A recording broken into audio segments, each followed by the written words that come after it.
Salut à tous, on se retrouve pour une nouvelle vidéo tome 1 où je le rappelle, il n'est pas question de juger un manga uniquement sur son premier tome, mais tout simplement de le lire et à l'issue de la lecture de se poser les questions, est-ce que ça donne envie de continuer? Est-ce que ça donne envie d'acheter la suite? Et aujourd'hui, nous allons nous pencher sur un premier tome très coloré et très automnal avec les temps retrouvés.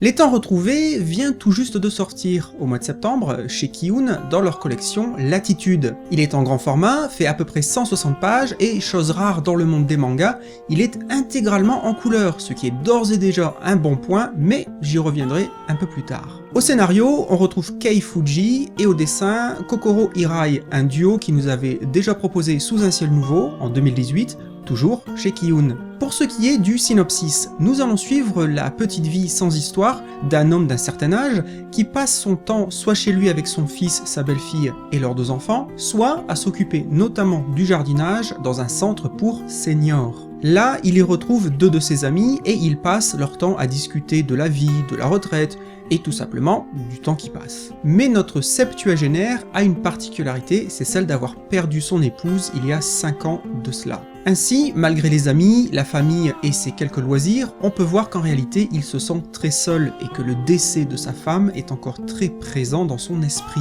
C'est alors qu'un jour, au centre pour seniors, il va faire la rencontre d'une femme de son âge, pianiste au sein de la chorale. Il va s'avérer que cette dame est également veuve.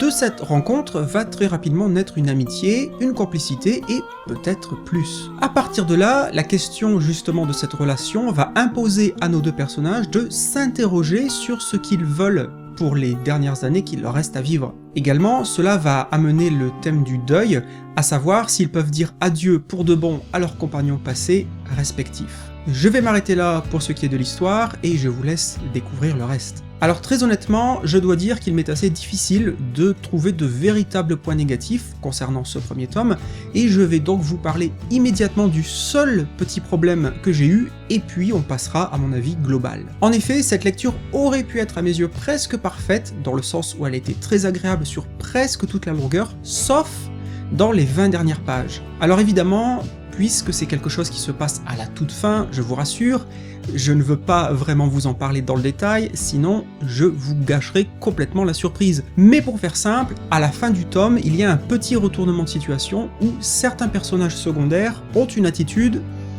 tirée par les cheveux. Et ce comportement étrange, ou tout du moins très discutable, m'a vraiment donné l'impression que le scénariste avait besoin d'un élément pour créer un aspect dramatique qui autrement aurait été inexistant. Ou encore qu'il avait à tout prix besoin d'un moyen pour rallonger son histoire et justifier un 2e tome. Pour ceux qui auraient lu ce premier tome, je tiens à dire que je comprends d'un certain côté le comportement de ces personnages secondaires dans le contexte de la culture japonaise. Cela reste crédible et possible, mais à mes yeux de lecteur européen, ça m'a paru un peu facile et finalement je m'en serais bien passé. À part ça, dans l'ensemble, je ne peux pas trouver d'autres défauts et donc je vous propose de passer maintenant aux éléments que j'ai appréciés. La première chose qui m'a sauté aux yeux et qui m'a fait particulièrement apprécier ce premier tome, c'est non seulement le fait qu'il soit entièrement en couleur, mais c'est surtout le travail, justement, concernant cette coloration. J'ai vraiment l'impression que la dessinatrice n'a pas choisi au hasard ces couleurs, et qu'elle s'en est servie pour mettre en scène, pour incarner les différentes émotions des personnages, les différents thèmes, et ainsi pour venir soutenir l'atmosphère d'ensemble. Par exemple, à maintes reprises, on aura des couleurs très automnales, douces et chaudes, comme le jaune, le marron clair, le vert foncé, le blanc crème, etc. J'ai vu ces choix notamment comme une allégorie de la situation de nos personnages, puisqu'ils sont à l'automne de leur vie. Toujours concernant ce travail sur la couleur, il y a un travail remarquable sur la mise en scène du ciel.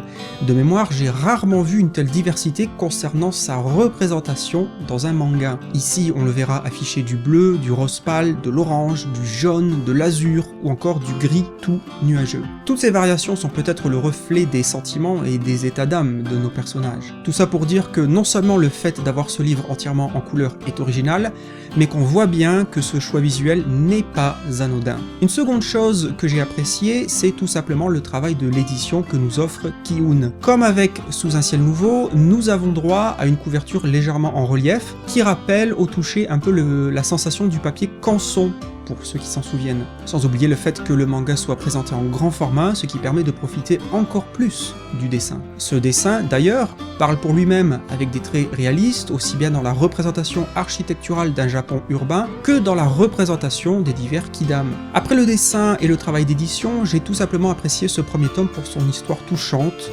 sobre, intelligente, respectueuse, et qui sait être quelque peu dramatique sans pour autant faire office de tire-larme facile et gratuit. D'ailleurs, on aura droit à quelques traces d'humour, notamment au travers des deux amis de notre vieil homme. Donc, malgré le fait que cette histoire gravite autour du thème de la fin de vie, il ne faut pas croire qu'elle va forcément vous faire déprimer.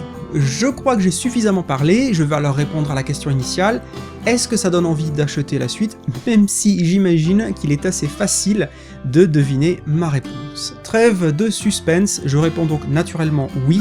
Je vais bien sûr lire le deuxième tome. J'ai trouvé les personnages attachants, l'écriture intelligente et le travail de coloration très impressionnant. Je vois Les Temps Retrouvés comme le manga idéal à faire lire à des parents, réfractaires ou profanes, pour leur montrer que cet art ne se limite pas au shonen présent en tête de gondole.